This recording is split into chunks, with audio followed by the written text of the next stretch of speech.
আপন মাই নিজের ছেলেকে খুনিদের হাতে তুলে দেয়। শায়েস্তাগঞ্জে কাজী আব্দুর রহমান মাহিন নামে এক মাদ্রাসা ছাত্রকে বাড়ি থেকে ডেকে নিয়ে পিটিয়ে হত্যা করেছে প্রতিপক্ষ। বৃহস্পতিবার রাত 8:15টার দিকে জেলার উপজেলায় এই ঘটনাটি ঘটে। মাহিন উপজেলার নিজগাঁও গ্রামে কাজী আব্দুল মতিনের ছেলে। এবার শায়েস্তাগঞ্জ মডেল কামিল মাদ্রাসা থেকে দাখিল পরীক্ষা দিয়েছে।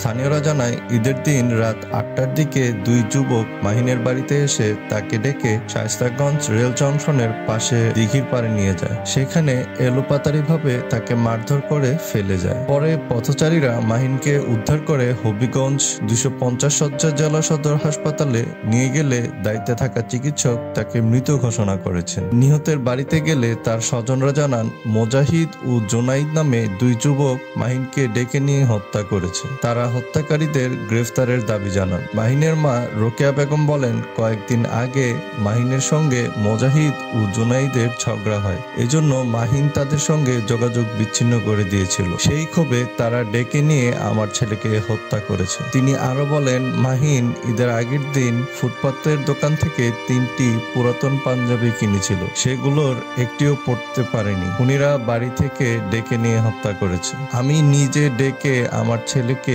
খুনিদের হাতে তুলে দিয়েছি বলে রোকেয়া খাতুন বারবার মূর্ছা যাচ্ছিলেন। স্থানীয় বাসিন্দারা জানান, মাহিন পড়াশোনার পাশাপাশি ছাত্রলীগের রাজনীতিতে যুক্ত ছিল। এলাকার লোকজন তার শিষ্টাচারের প্রশংসা করেন। শায়েস্তাগঞ্জ থানার ওসি উত্তম দাস জানান, মাহিনকে হত্যা করা হয়েছে বলে পুলিশ নিশ্চিত হয়েছে। অভিযুক্তদের গ্রেফতারের তৎপরতা চালানো হচ্ছে।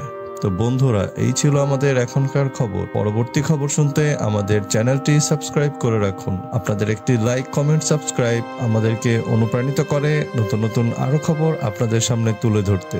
তো বন্ধুরা, সবাই ভালো থাকবেন। দেখা হচ্ছে নতুন কোনো ভিডিওতে। আল্লাহ হাফেজ।